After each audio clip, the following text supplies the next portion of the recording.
Titian's Diana and Actaeon, painted for King Philip II of Spain in the mid-16th century, is one of the world's greatest Old Master paintings. It's perhaps one of the most important paintings indeed anywhere in Britain, and since 1945 it had been on loan to the National Galleries of Scotland in Edinburgh, and when it was finally offered for sale by its owner, it was such an expensive picture that the National Galleries of Scotland alone were unable to purchase it, and its acquisition for the nation was a joint campaign by Edinburgh and by the National Gallery in London.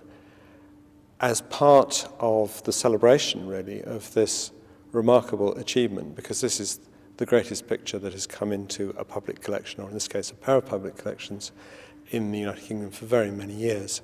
The picture is going on a tour to a number of other British venues, and we at Amgueddfa Cymru are delighted to be one of those, particularly because the picture fits so well into our own Old Master collection. And here we can show it in context with ceramics and small sculpture of the Renaissance as well.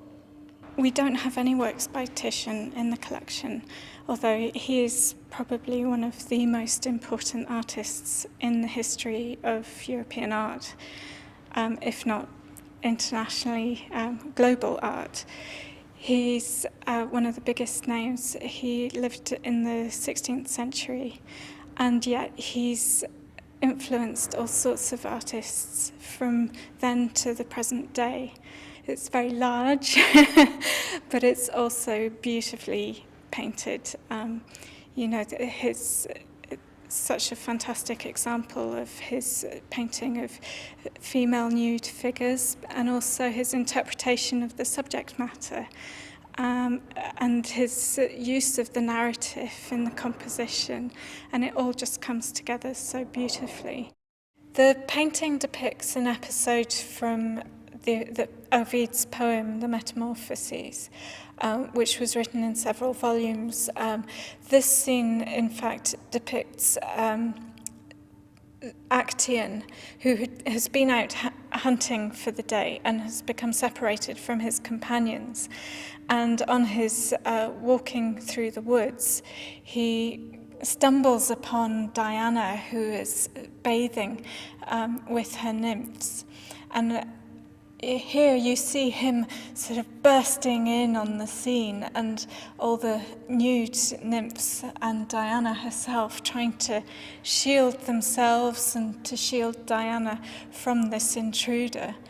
And it really is very dynamic, and you can see the action of Actaeon as he's trying to hold himself back and sort of retrace his steps almost and going backwards, and all the other women taking up different poses trying to shield their modesty. What happens in the story is that Diana is so affronted by this intrusion that she turns Actaeon into a stag, and as a stag, Actaeon is hunted down by his own dogs and killed.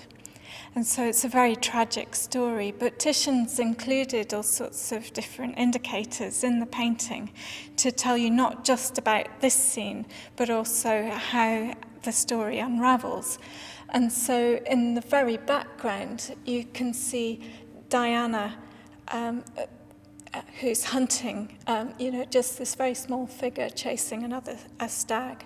Up in the top right here, there are also some deer skins.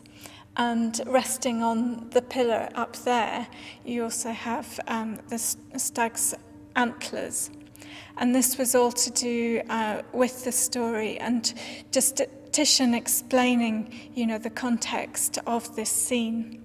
The painting is a really beautiful example of Titian's technique, and particularly in contrast to some of the very formal, very rigid compositions that you might see elsewhere in Renaissance art. Titian's handling of paint is very free and very confident. He didn't do any underdrawing in his paintings because he was confident that he could lay down the composition well enough using the paintbrush. The texture of the paint is very soft and very expressive, and you can pick out individual brush strokes. But at the same time, although we have this kind of mystical character to a lot of the painting, there are some really beautiful details which come out as well.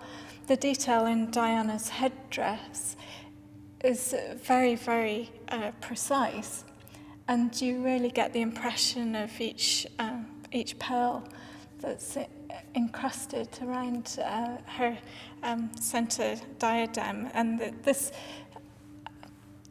crescent moon here is typical of Diana, who is goddess of the moon, and she was also goddess of the hunt. And it distinguishes her as the kind of queen among her nymphs, that, you know, she's not just another nude figure. She's, you know, she's the most important figure in the painting.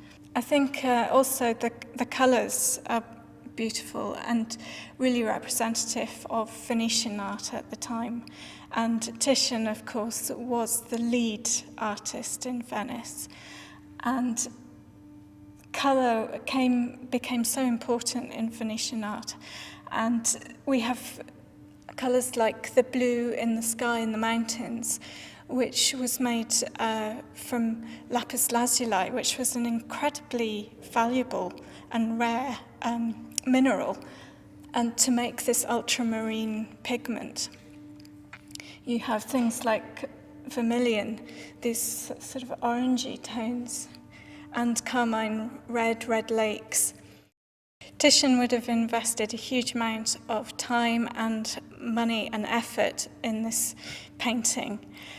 And it's aspects like that that brought him some of the most important clients of the day, including King Philip II of Spain, who commissioned this painting. Here in Amgueddfa, Cymru's Museum of Art, we present a whole series of changing exhibitions and displays.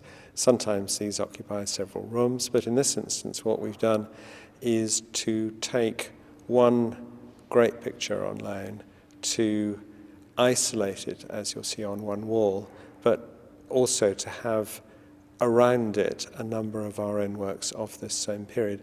And this has been a relatively straightforward exercise for us to do, though the sheer size and scale of the painting actually made its installation here quite difficult.